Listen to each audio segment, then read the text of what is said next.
You good? Boy. Playing hard, playing tough, just plain good. It's not good enough. We're gonna show you what league's all about. If there's a lesson to be learned, we're handing it out. This game is our game. This town is our town. Turn the heel and listen to the crowd.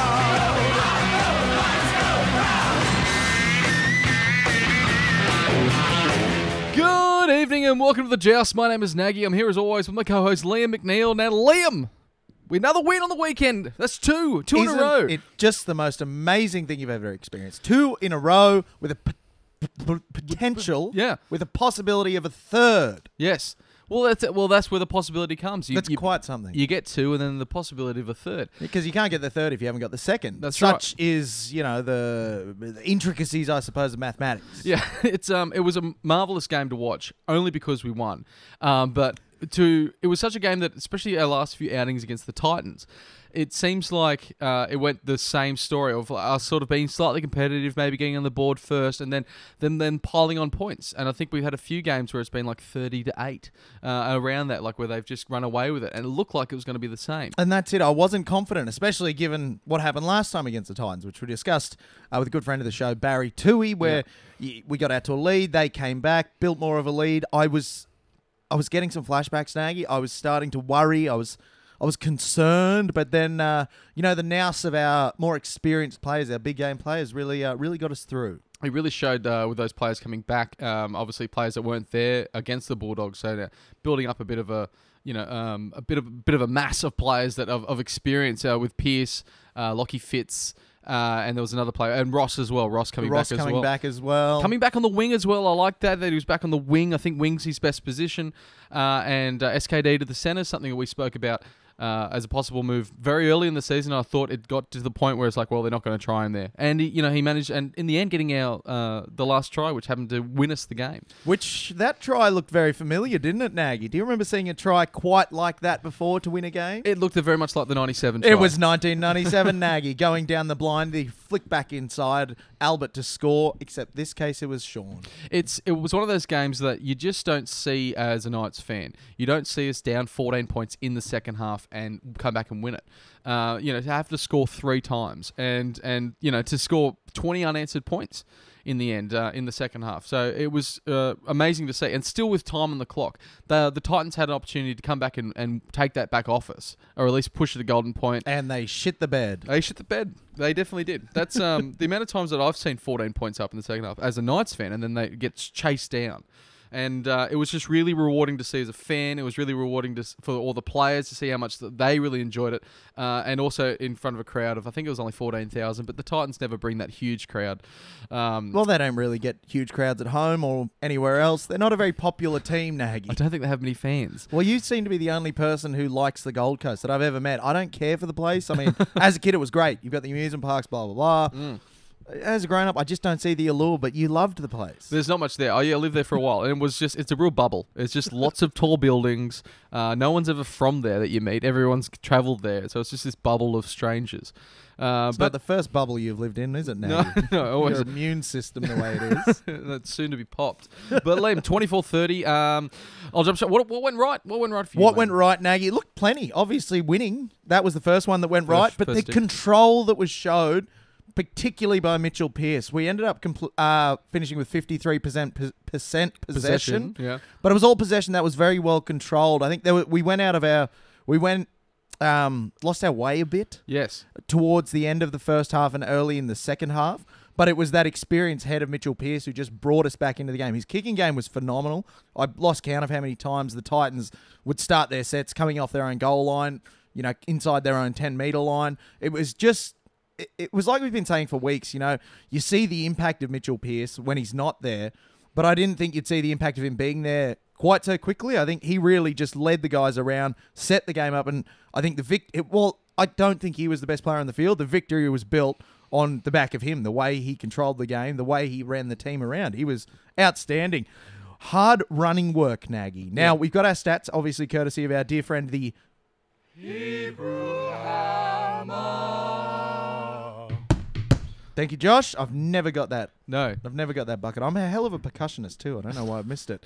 But we won the running battle. Now, we don't often win the running battle, but we ran for 1,702 metres, Nagy, to their 1,401. And that's a stat that we don't get that often. Never. So to see the forwards, they were led by the back row. Barnett and Fitzgibbon were exceptional in attack. Guerra was a defensive rock. But we won that running battle. Yeah. The forwards just led the way, which is not something we're really used to over the last few weeks. It was an odd game as a Knights fan, not just because of the score and how the game was won, but I think we showed a lot of mongrel, a lot of want of scoring those points. And I think if you looked at the score when at the end of the middle section of the first half, middle section of the second, where the game was going away from us, it looked like we couldn't score, let alone four tries. It was amazing to see. It was just gorgeous, and I think it really points to the forward pack works well when their work is being rewarded, I think. So, yeah, that was another standout for me. We defended a lot better than the scoreline would indicate. I think the scoreline really flattered the Titans. There was one or two freakish tries. The tries were all kind of scored out wide, barring that one outside-in play from Proctor to Gordon to throw, a series of offloads to lead to them scoring. But they never really broke us in the middle. They didn't get through. They went over the line a couple of times, and there was some great defensive work, I think, from Danny Levi, another one from Nick Meaney. Who had another great game. He was excellent. And it was good to see Nick Meaney playing well again. And everyone, it's a bit of a bittersweet because you know that he's not going to be there next year. But, in this day and age, you see players come and go. And while we got him, we're using him. Ponga's out, and we've managed to win 2 out of the 3 games that Ponga's not there. And he's, he exemplified that by saving that try. And then the next set, march up the field, and he scores that try off the Pierce kick. He had a really good game. His positioning was excellent. His defense was great. He threw a bit of ball playing in there, and it's going to be a shame not to see him in the number 1 jersey, but it's Brownie said in the press conference, you lose a good player to get a great one back. It's not a bad problem to have, but so much more went right, Nagy. It's wonderful. Connor Watson's defense, I wanted to highlight this because we spoke, I think it was the last game against the Eels. He had 5 missed tackles. Yeah. And from the kickoff, they were sending Keegan Hipgrave, Conrad Hurrell to, hard-running guys. They're hard to tackle. They sent them at Watson all day, and he didn't miss a tackle. I think he had 21-odd tackles for 0 misses, which is quite something. I think he really realised that he needs to lock up that defensive line out there, and after what Jared Hayne did down his side last week, I think Connor Watson really put his hand up in defence. He was excellent. I thought he was good. He was a little jack of the box as he likes to be, and plenty of energy. And he threw 100%. But I think that everyone really threw 100% in that game.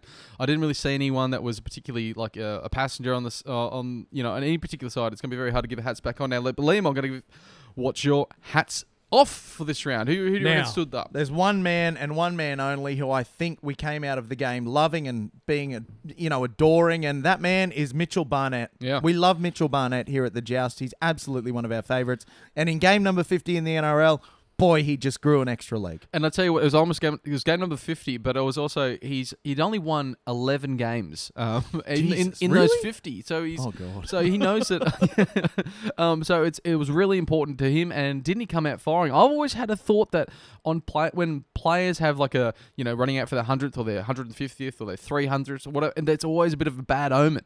For some reason, I think it just takes off. They don't give their best performances during those games, but he had outstanding game, scoring not only his first try for the season, but his second try for the season. Again, without that first try, he couldn't have scored the second. So it would have just been the first. Because now he's off the nudie run, but then now he's back on the nudie run. He's back on the nudie run. As we established earlier in the season, that's how this all works. But looking at the stats make for juicy reading, Nagy. You've got 2 tries. He ran for 155 metres. He had 4 tackle busts.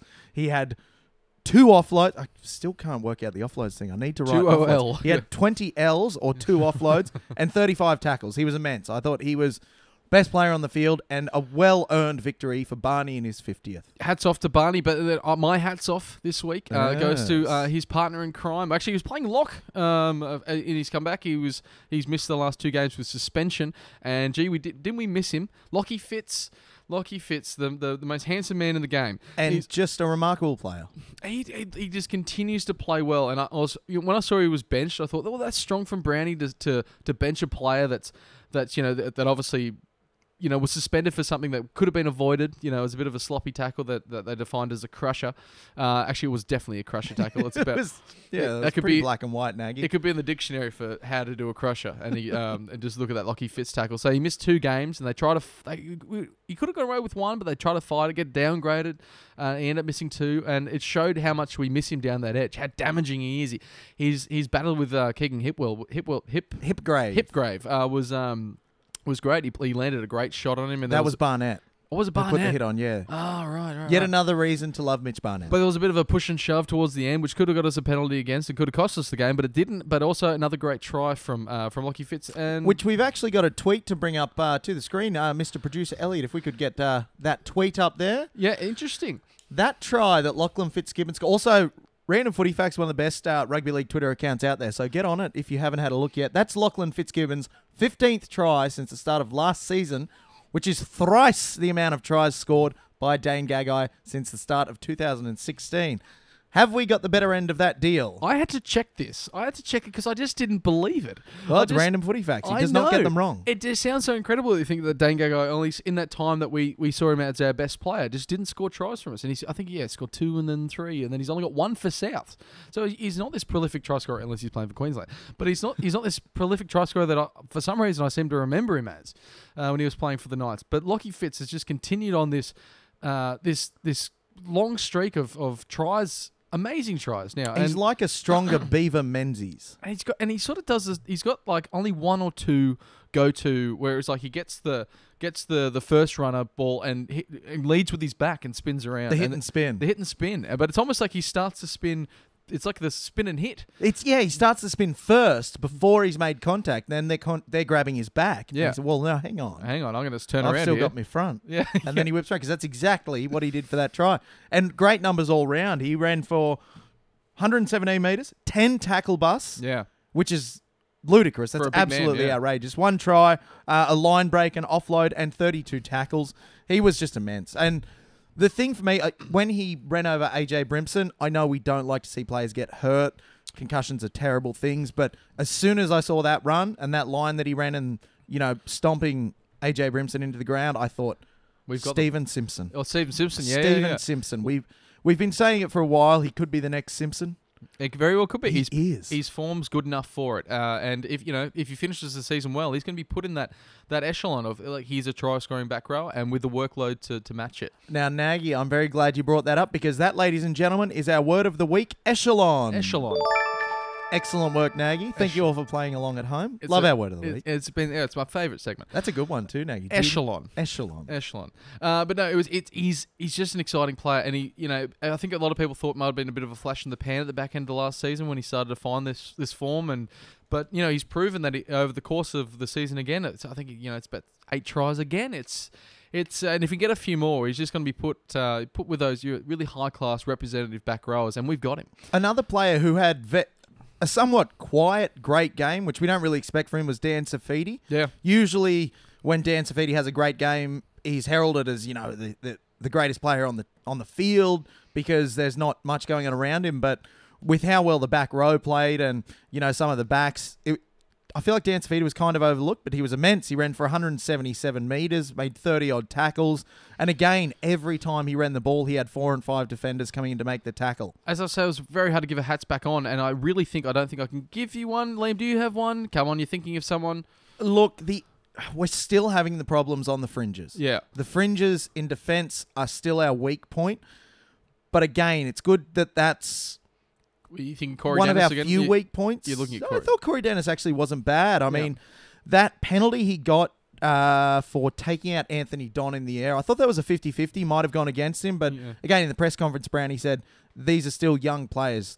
With a more experienced bloke, that mistake doesn't happen. But the way the Titans got around us a few times, while I don't think it's hugely detrimental, it's still a bit of a blight on the team. So it'd have to be, for me, I think Ken Seo, he went in a few times where he didn't really need to for the Anthony Don try firstly. and then something else later on. But yeah, we've definitely swapped up with that winger centre pairing, and look, they even at their best, they're not the strongest wing centre pairings in the game. So they are definitely our weak spot. But they're ours, and we love them for it. They may not be, and it was like, I remember, I'll never forget this. Phil Gould was commentating a Roosters game once. Sean Kenny-Dowell made an absolute howler of an error, and Gus just kind of went quiet and said, "No, that's what you get. That's just Sean, that's why we love him." And he did do another howler as well, the drop ball. But he got it. This is the winning. Fix the howler. Fix the howler. As he does, and I get it. I understand why Gould said that. It's like, yeah, he's got some errors, and the errors you see out of him are going to be mind-boggling, but everything else he does makes up for it. It was a really good try to really seal it off, and also he's moved back to the centres. There were a few things that went wrong for me, though. I got to say this before we on the positive. Let's stay positive. Nathan Ross ran over 200 metres, and in a game where that's probably something he prides himself on, getting out of trouble out of that red zone. When he was here, he was saying that's something that he sees as his job when they get pinned back with a kick to work out of the red zone, and over 200 metres is huge for a back. And it's like you said before, his best position is on the wing, and that's what he was always very good at, working out of the red zone, and he did it really well. But I wonder how many of those 217 metres were after the referee blew his whistle, and he still ran 80 metres to put the ball under the post. I was upset to see that call back, even though every 15,000 people knew that was going to get called back. And then, did he? I think maybe thought, well, maybe go to the bunker and think... maybe we'll get a try out of this. Also, seeing how excitable he is, and he's looking for work in the media, I like to imagine he was streaking away downfield, commentating himself. Ross gets to the ball. Ross puts it on the toe. He put it on the toe twice. Ross under the post, and there were two very well weighted kicks. They were actually. They were quite exceptional. So Rossi, you got that try in our hearts, mate. Yeah, you definitely got it. Maybe for not us. on the scoreboard, but on our hearts. No, it was good. He scored a try all what over went our wrong, chest. Liam? Oh, a couple of things. There was still some classic nights from the last few years in that match. It kind of started around the 17th minute. Yep. We were pressuring the Titans line. We were playing the territory game. Bam, they get around us, run downfield and score. And then again, we sort of worked our way back up, looked to apply pressure. Bam, they go around us again, score down the other end. It just seems like when we do make mistakes, when we do let the other team back in, they tend to capitalize. We're not good at recovering well from those errors. And it was a few times you saw it. There was pressure built, no score, error, Titans score down the other end of the field. I still think that's a bit of a weakness within the Knights, recovering from those errors. Better teams won't do it. They'll make the mistake, but then they'll rally, try and get possession back, force the error, and continue on. So that still... It hurts. Worried me, and especially between 25 and 35 minutes. There was defensive lapses. There was a few penalties. We just invited the Titans back into the game. So like I said, I think the scoreline flattered the Titans because the Knights just kept inviting them back in. Now, Liam, there was a bit of mathematics done by someone on a NRL Reddit subreddit thing, and they've done the maths, and now I'm going to put it out there and say that win was very significant because of the way the ladder's structured. Is that means that we're not getting the spoon this year. So I think that should be everyone. Well done. We did it. We did it, finally. 2018, year of the night, ladies and gentlemen. And thank you, everyone. It's important to see that no spoon, because there's now teams. There's 3 teams going to be fighting out to see who gets it. I think the Titans are still in the mix there at 14 points. Potentially Manly as well. Manly, so that makes it 4. Cowboys. These teams are all now they're in their mind. They're going home tonight thinking we can't come last. Manly's never got the spoon before. I think they have not. So this is a huge time to really be changing of the guard at the end of the season. Even if we finish in that bottom third, right? We're not on everyone's lips as far as at least we're not that team. And also that adds that for the rollover of next year when we're trying to attract players and they look at those bottom 4 sides and they go, oh, well, where am I going to go? Who's offering me money? And they look at those bottom 4 sides and then they think, well, the Knights are offering me plenty of money because we still have heaps of money. But then we're not in that mix. A war chest, they call it now. A war chest. Described as a war chest in the press. But you're right. It's like we spoke about earlier in the year, we were asked to give predictions and such, and we're usually wrong. But we were kind of close. The third year of a rebuild, we're looking anywhere between 8th and kind of 12th. Yeah. And we're sitting pretty in that sort of echelon again, to reuse our word of the week, above where we have been the last 3 years. And again, I think a lot of Knights fans are forgetting where the teams come from. I think also there was an interesting fact brought up on one of the supporters' pages that that with Connor Watson and Mitchell Pearce starting the game, we've only lost one game, and that was to the Roosters when we lost Watson very early. That combination has been hugely successful and turned into, showed that it's winning. It's a winning combination. And now with, I don't want to, clap and cheer that we've got 8 wins of the season. Fuck that, we got 8 wins. Let's clap and cheer. Where's clapping? Clapping's Thank at the you, top, Nate. Clapping. But it's exciting to see that where we were this time last year and destined for the spoon again and destined for this, where we got to rebuild, but it won't be this year, and all the fans, it gives the fans something to go home with. And I know we've still had masses of disappointment this year, but to think that if Pearce stayed on the field, maybe we would be in finals contention. We're still a mathematical chance. We're always a mathematical chance, Nagy. We probably won't be. Well, no, not always. If we lose another one, we probably won't be anymore. Well, again, my mathematics isn't great, Nagy, so you'll have to forgive me for that. Also, something strange that happened. Yeah. My father and I, the week before at the Eels game, were discussing the problem in Newcastle that we have with the KKK. Now, the problem we have with the KKK, Nagy, Where are you going with this? is Kenny's kickoffs conundrums. Oh, of course. Now, Ken Ceo's been kicking off for us pretty regularly since Ponga's been out, took over the kicking from Ponga. And he very rarely struck an effective kickoff. Your classic NRL kickoff, lands in the in goal, the front rower takes it from the in goal, ends up somewhere around 15 to 20 metres out. Kenny's kicks were landing short or long. on the 30, on the 20, but not with enough height that we could contest. Yeah. And they just weren't great. And one then went long against as the well. Titans. He goes out and kicks one out on the full. Yeah. I didn't know he could kick that far. Yeah. Well, his conversion rate was good. That's it. He's really been working. Actually, I think we got to give a bit of credit to Kenny. Yeah. Credit to Kenny. Credit to Kenny. What can I add? Another K. Hashtag give credit to Kenny. Yeah, because But spell that's credit something with he a K. really seems to have worked on, which is good. It's easy to forget how young he is. He's only 24. What? He looks 30. Ken Seo is not 24 years old. That's what I thought. I'm going to have to look this up. Can you give us a call after the show, please, 29, mate? I'm sure of it. Really? Yeah. No, because I thought the same, and then I was like, no, he's actually quite young. I'm going to have He to look looks this up. much older than he is. He looks terribly old. Sorry, Kenny.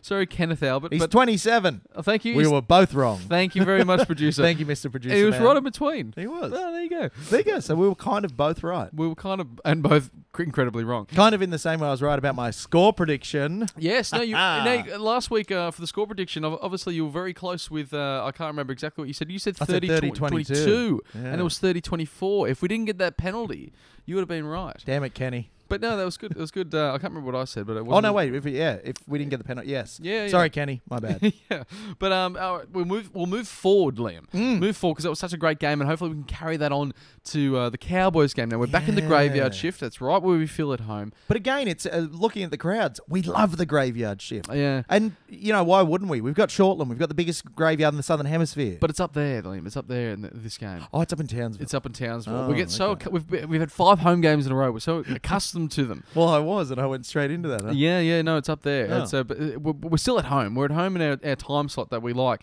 And we're up there against a team that is out of form. I think they've lost for a lot in a row. All of them. All of them. They've, they're another team that's now fighting off the spoon, and I think they were in everyone's top 4 at the beginning of the season. I tipped them as premiers. I thought they were going to be premiers with the acquisitions they've made, the return of Thurston and Scott. Yeah. But it's like a few rugby league pundits have been saying the Cowboys got old overnight. Last year they showed such resilience making it through the grand final, and they come out this year and they just look slow. They look old. They look like they're playing a game plan that they can't execute. I don't know. The Cowboys are in some real trouble, but again, it would be a classic Knights move to go up there and lose.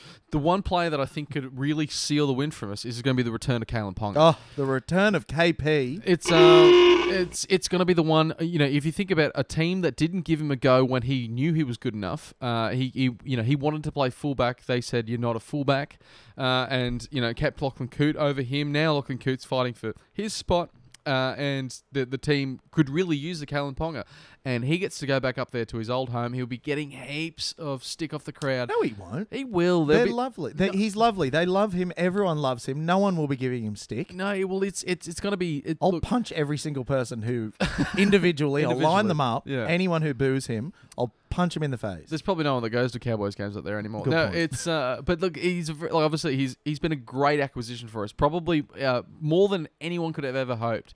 And he's going to go back up there, and everyone's going to be like, "We should should have kept him. You've left us. You know what it's like when bitter. It's like when people like Ben Kennedy leave, and like they left over the terms of the contract, and it was all like shake hands, good luck, and then when they're playing well again, they come back and it's like, oh, you betrayed us. Why? But so it's going to be a little bit like that. But it's I can just see him tearing the defensive line to pieces and playing with that real fire because he really wants to come out and win. And obviously there's talks of him probably coming back for the Titans game, and they with his hamstring injury holding off for another week, which I think was a great move. Agreed. I think it was a very smart decision. It's mind you, that's only after the win. Hindsight's a beautiful thing. But it's because if we lost that close game, we'd be like, if only we had Ponga. You ever think about the name hamstring? Hamstring. Does it look like ham on a string, or like when you're roasting your ham, you wrap string around it. Where did the ham come from? I don't know. Why? Because I've got hamstrings. Yes. I don't think they look like a string of ham. No. You talking about the string? They wrap it up like crisscross over. Well, the that's ham. what I'm thinking. It could be that, or it could be like a ham hanging on a string for curing. For curing. Could be. I don't know. Any actually, any butchers we'll out there? We'll get Kurt Gidley on the phone and just double check. Why is a hamstring called that? Because if anyone's going to know, it's going to be a butcher. A former purveyor. I don't want to hear fine mates. any uni-educated doctors or body anatomy experts. I want to hear it from a butcher who knows about ham. What about a swine expert? Yeah, I'll take that. Okay. Is that a job? Well, I think it's just probably a pig farmer would be a swine expert, probably. Yeah. Anyway, we'll look into this and we'll get back to you about it. But it's look, Ponga, the way he plays the game and the way he's so the bursts of energy that he has, and it would put for coming off a hamstring.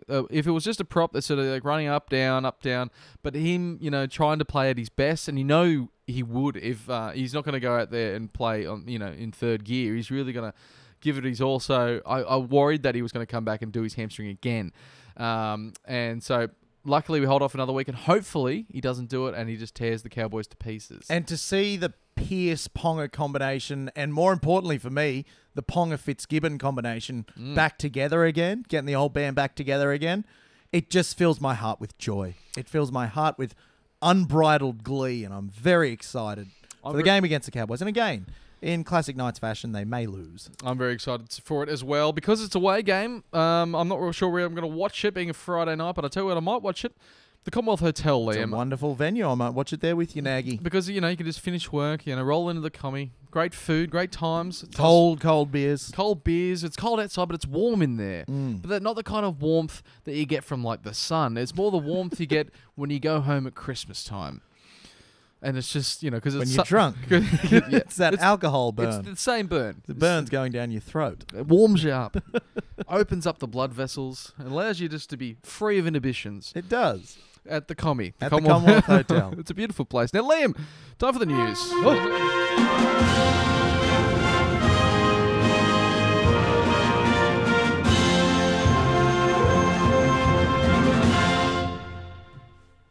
Huge, a lot of news coming in. The newsreel just kept on pumping out tonight. And so we'll probably start with a little rumour that doesn't seem to go away. Now, a wee little rumour that doesn't seem to go away, and I was prepared to put it to bed until I read, what day is it today? Monday, until I read Saturday's Tui's News column. Now, we've been talking about the possibility of David Klemmer to the Knights, which personally I've been all for. I think it'd be great, but I didn't think it had legs. I thought it was one of these rumours that come out of the mole where, there's a player who deserves big money. Let's link him to the Knights, blah, blah, blah. Yep. However, Barry Tui then reported on it, and I got a feeling. I was like, hang on, if Barry's reporting on it, this has legs. Yes. And the direct quote from Barry was, this does have legs. Now, the situation, as it stands thus far, is that Nathan Brown missed the the captain's run the day before the Titans game because he was down at a funeral of a former Dragons player? No. Yeah, former Dragons player, I think. So he's down there. On the way back up the F3, he stops into the Twin Servos. Now, who should happen to be at the Twin Servos but Lynn Anderson, chairperson of the Bulldogs, and Chris Anderson, her husband, former coach and player of the Bulldogs, and they had a chat. Yeah. And obviously David Klemmer came up, and Nathan Brown tactfully said, "We'll take him off your hands if you want." Yes. And so this conversation has begun. The ball has started rolling, and there was a report from a confirmed third party who's apparently a fairly reputable source that Klemmer's been asked about moving to Newcastle. He'd happily relocate his young family. He's under market value at the Dogs. He's his own agent, so he signs contracts under market value because he ends up waiving the 10 to 15% they'd get anyway. Right. He also has a sister in Madawi.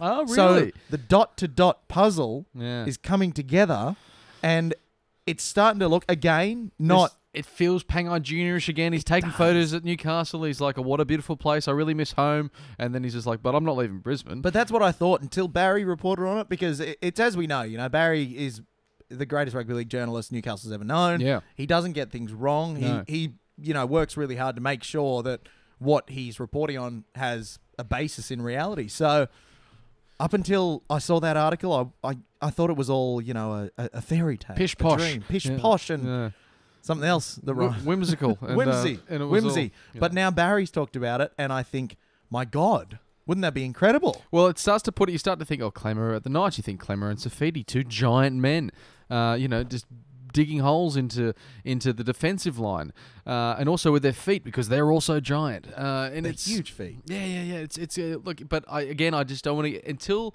someone's like either visiting the club and getting the famous tour now, the Brownie tour, unless they're actually there and physically and actually considering it. I can't really get excited about it because it's just happened to us too many times. You remember Matt Scott? He looked certain to sign. Remember James Graham? He was like, oh, apparently it's already done. And like, that's what I got told. It's like, oh, the contract's there. He just needs to put his signature on it, which actually is probably the really key part of the whole contract signing Exactly. thing. That's the part they need to focus on. Forget the tour. Just focus on the signature. They say, well, we got you here. Do you want to actually sign the contract? They forgot to ask him to sign. That's the problem with Matt Scott and James Graham. They sent him on his way, put him back to the plane and said, see you, Matt. And they're like, shit, we forgot to ask him to sign for a club. In the end, there's going to have to be... the Bulldogs will have to release him. Which they have indicated they really don't want to. It's him and Josh Jackson. They're the two big money players they want to retain to rebuild the club around, because they're going through a similar rebuild. But the situation they're in is so bad that they might not be able to hold on. They might only be able to hold on to Josh Jackson. And Klemmer also said in an interview last week that he would not leave the Bulldogs. He loves it staying there, but by the end of the interview said, I'll gladly leave the Bulldogs. He thought about it. He thought about it and said, if that's what's right for the club, I'll leave the Bulldogs. What I can see happening, the only reason why I think he might leave, is that because the Bulldogs will, have all these players on back-ended contracts, he probably wants to stay. Like, why would you want to stay at a club? Because you enjoy playing for them. Why do you enjoy playing? Because you enjoy the team. But the team isn't going to look the same in 2 years' time. The team's going to go through a complete rebuild. He's going to have to really step up his leadership skills. He's going to have to go through, he's going to be where the Knights was in 2016 in the next few years.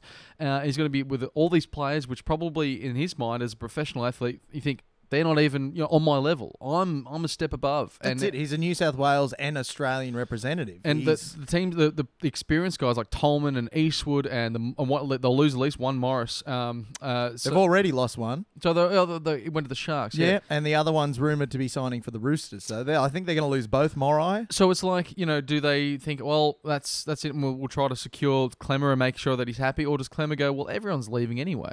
You know what I mean? It's like trying to stay at a party when all your mates have gone. You either risk it and think, do I talk to that bloke over there, but he's been by himself the whole time, or do I just go elsewhere because there's nothing left for me? But here. Again, this brings me confidence, Nagy, because every time I've left a party and you've been there on your own, I get a message the next day. Oh, I met this bloke out the back of a factory, and we had a wonderful evening together. Yeah. That sounds a bit sorry. sus. Yeah, let me confirm, not romantically. It's just Nagy's such a wonderful and friendly person that, if I leave the pub or I leave a party and Nagy's on his own, I'm like, he's fine. He's fine. He's great. He's going to make a new friend for life tonight. He'll find someone to talk to. Yeah, absolutely. And I think that's a very endearing feature of yours, Nagy. I do like to chat. There was another rumour about Napa as well coming to the Knights. Oh, I heard about that. And that actually was an interesting one in an article I read the other day. Might have been Barry Toohey again, actually, about the new dynamic around recruiting. Yeah. So traditionally, it's been your CEOs, your head of footballs, your coaches.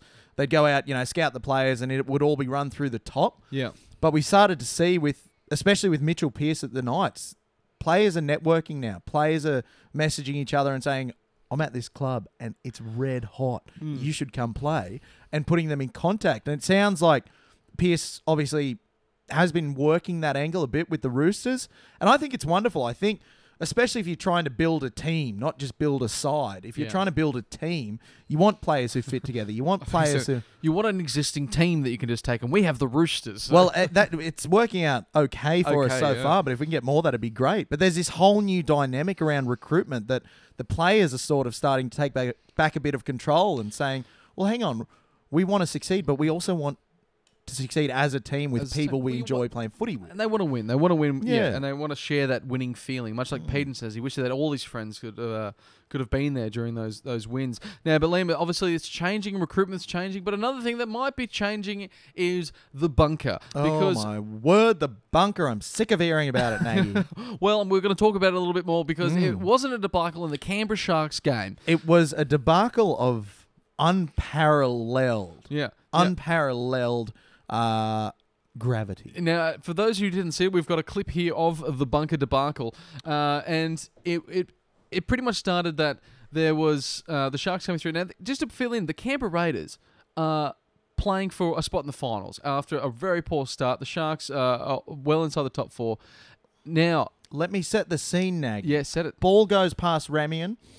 Now, the touch judge at this point raises his flag, indicating that he's not sure if Ramian touched it. Or no, if he's not sure if Ramian touched it. It initially went up no try. So they need to find concrete evidence that Jesse Ramian has touched it, knocked it on, in order to overrule it. There was no concrete evidence. So first of all, they've miffed that one really badly when Sione Katoa picks up the ball and goes over the line. But as you're going to see in a wee moment here, as the ball clears Jesse Ramian, the touch judge is then going to put up his flag.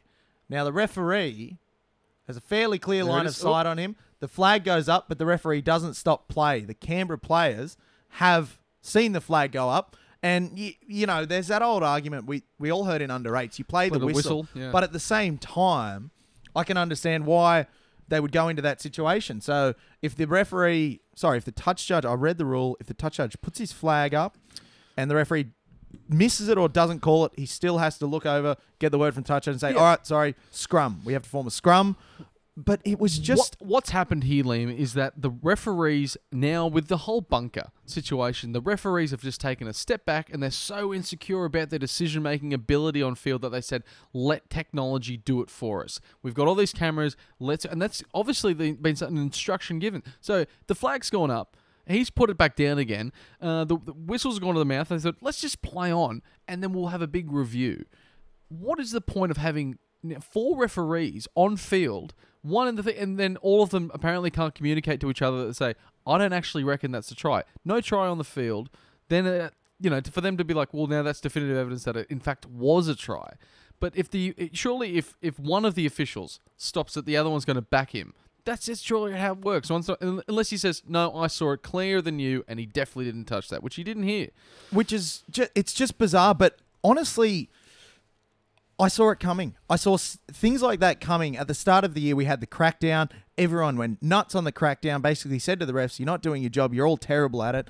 So they were forced to, reshuffle, rework mid-season, which doesn't work for anyone. It's the same thing that happens to a club. If they go through massive upheaval mid-season, they're having a bad back end of the year. And I don't get what these people thought would happen. When they saw the crackdown, they thought, oh, well, we're just going to rubbish until it goes away. Everything's going to go back to normal. It doesn't work like that. It's gone back. And yes, the refereeing has been very bad the last few weeks, but it's because they're so unsure. They don't know what the fans want. They don't know what the commentators want. They don't know what the NRL wants.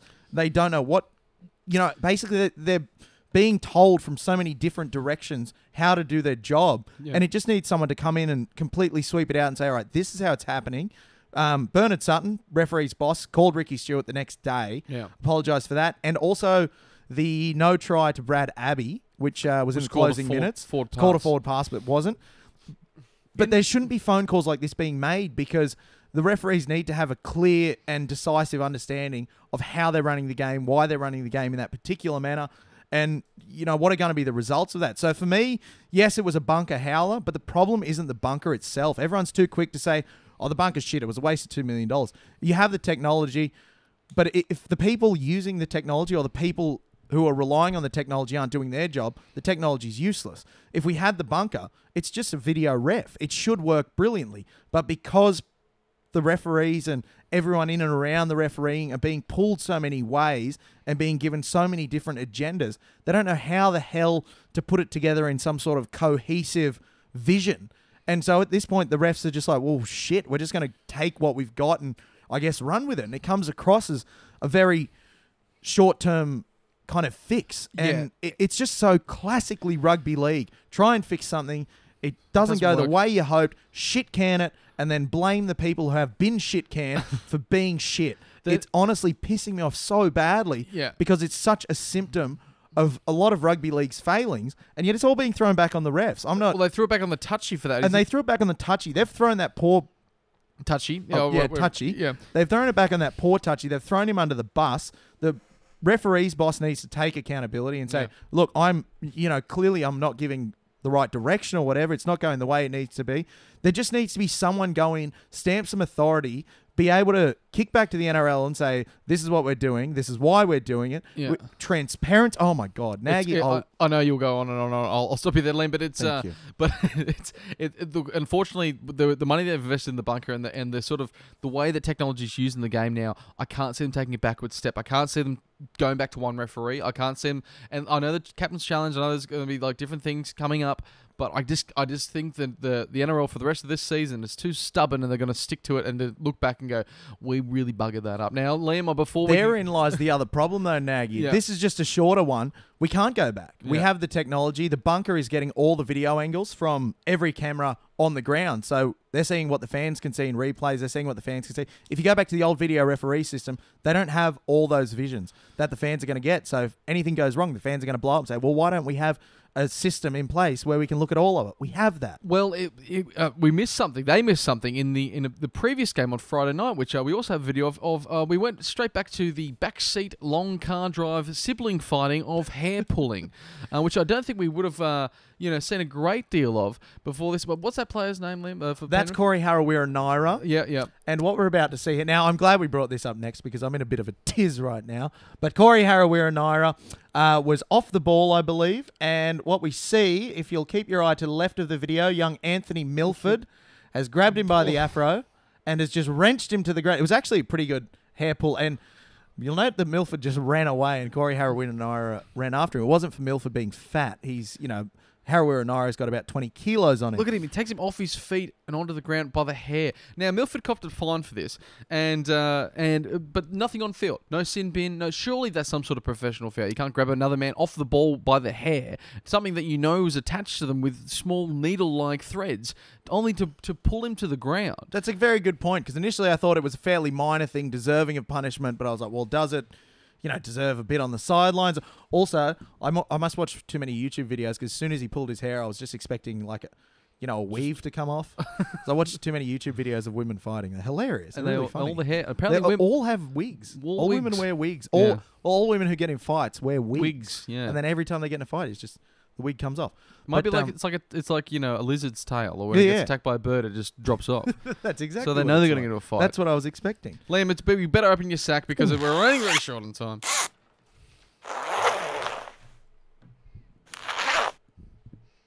That's it. That's the last one. Sorry, I've lost count. Thank you, Nagy. Right. Excellent sack work again this week, guys. Now we've got a few.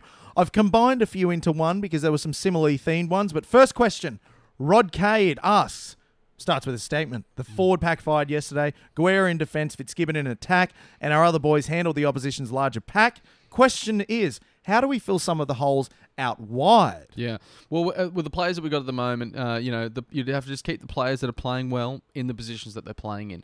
Obviously, Sione's going to be out for a few more weeks, but it looks like SKD did enough in the centres to keep him there. The real conundrum probably comes up with Meaney, a player that's now played two solid games at fullback, and now do you move him into like the wing? Do you move Corey Dennis off, move Ross back to the centre, and put Meaney in there? It's a toughie now. It's a toughie. Do you think? But we do have obviously moving forward. We're filling holes with our recruitment. We've got Rami incoming, Edric Lee. Yeah, there's still some depth spots to be filled, but those holes are very slowly but surely being filled. Edric Lee's been in excellent form for the Sharks. He's been really good. Yeah. I think he's going to prove to be low-key one of the signings of the year next year. But we're starting to fill the holes, and I think all you have to do for the rest of the year is just grit our teeth and wait it out, and the holes are being filled. Yeah. But I'm glad you mentioned Nick Meaney, because that leads into our next question. Now, thematically, we had 3 users, Marcus James Harborn, Liam Bones-Jones, and Daniel Turner, posting similar questions. So, boys, if you don't mind, I've sort of put it into a collaboration. Where do we fit Meaney with Ponga back?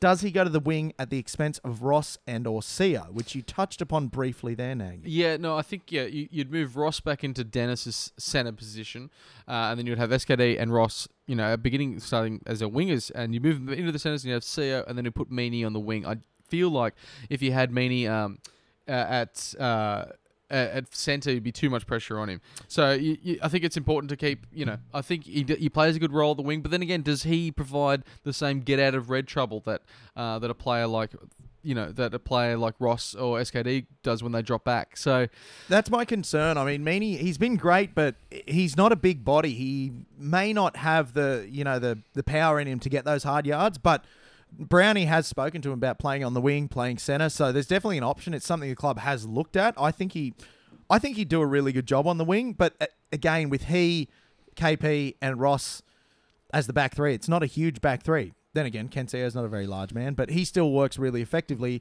out of trouble. So I think Meaney could do a great job, and hell, give him game time. He deserves the game time. He's shown in his first 2 games that he's been very good. Yeah. And I think he'd be great on the wing. I think he'd be very good. I think it's It's an interesting problem to have, especially when you got a player like Ponga coming back, and like for most other outside backs, when we've debuted them, they've struggled, and then we've wanted to push them away again. Like the Cogger example, they'd be like, get him in the side. He's really good, and then he plays a couple of games. Like, we don't want to see him anymore. Sorry, Jack, if you're watching. It's not. It's just that it feels like my dating life. Yeah, in my 20s again. I want to date you. I don't want to date you anymore. But we want to keep dating Nick Meaney, even though we know he's moving. But that's it. We just want to keep dating him and have some good times. It's like your early 20s. This isn't your life partner. This isn't who you're going to spend the rest of your days with. But let's have some fun while we're there. It's a fling with Nick Meaney. It's a fling. We're having a fling with Nick Meaney, and we're having fun. Yeah. And I think we'll leave on good terms. It won't be a messy breakup. It'll be a good fling with Nick Meaney. He's like our summer fullback. He's our summer girl. Our summer girl. The one you in winter. Yeah, in winter. Next question, Nagy. Again, no question here, but a statement. A statement. Jerkins McJerkins asks, no. Do you have any feedback on that question, Nagy? Which one? No. He just says no. Yeah. On the statement being no. Yeah. No, I don't have any. Thank you. Okay, you got nothing? No, thank you, Jerkins. Right, I thought I might have something, but no, it's not up there. So, final question from Anthony Hickling, dear friend of the show. Anthony asks, and we did touch on it early, is it too early to pop the champagne and celebrate not getting the spoon again? Oh, I think we did a bit earlier. And finishes with, what a time to be alive. I don't think it's too early to celebrate not getting the spoon again. It's been a long couple of years. It's been hard. We deserve this. Yeah, look, we have deserved it. We've done the yards getting the spoon, and not to say there's not going to be more spoons in the future, but God, it's just nice not to get it one year. It's wonderful. So celebrate, Anthony. Celebrate like your life depends on it. It's really and social we and really enjoy it, because the Knights were put in that position of just being at least you don't play for the Knights, or the Knights are shit, or the Knights, and you just hear it again and again and again. And you're like, stop talking about my team like that. Because we care so much about them. Celebrate. We don't come last, and if we're just in the middle, we might as well come second, because everyone's just in the middle. That's somewhere. it. Let's blow the tits off the rest of this year. You're either first or last. Thank you for joining me very much, Liam. It's been an absolute pleasure. We'll see you next week. And if you want to watch us and listen to us, you can find us on SoundCloud, iTunes, Instagram, Twitter, all those pipes. Got all the pipes, Nagy. Well done. I got them all. I didn't have to go to you for Excellent. more pipes. We'll see you next week, guys. It's been an absolute pleasure.